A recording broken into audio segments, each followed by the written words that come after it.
We've got 4 boxes on a shelf and we've been given facts about them, and we need to find the ratio of weight A to weight B to weight C to weight D.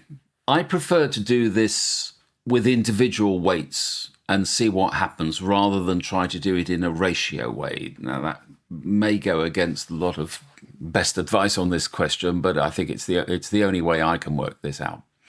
So if we've got these boxes A, B, C and D, let's say their weights are A, B, C and D. Now let's work out the facts that they give us in terms of A, B, C, D. The weight of A and B is 3 times the total weight of C and D. So I can say A plus B is 3 times C plus D. And we're told that A is equal to 2/3 B. And we know that C is 3/4 of D. Now we've got to put the 2 results here into our sort of master equation linking A, B, C and D. So instead of A, I can write 2/3 of B plus B is equal to 3.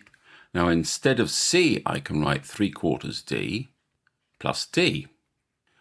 2/3 of B and B, which can be 3/3, means we get 5/3 of B is equal to 3 times 3/4 D plus 4/4 D, effectively, is 7/4. So we get 5/3 B is equal to 21/4 of D. Multiplying across, therefore we get 20B is equal to 63D.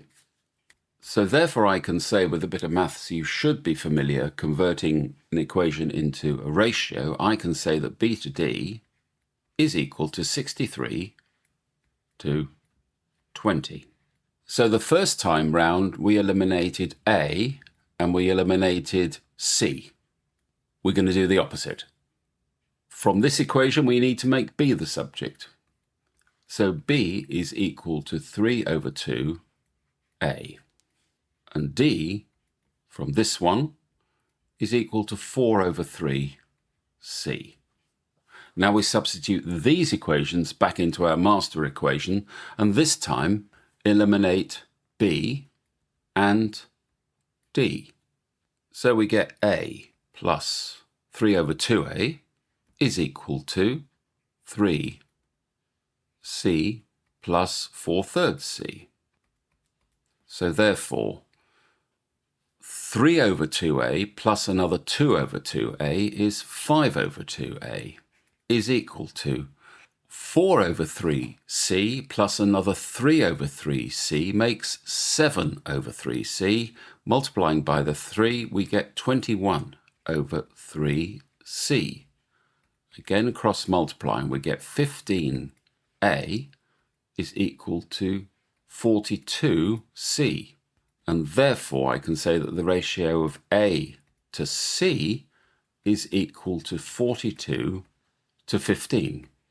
So coming up here for space, I can say that A to B to C to D must be equal to, picking all these values up, 42 to 63, C 15, bring up the rear, D 20.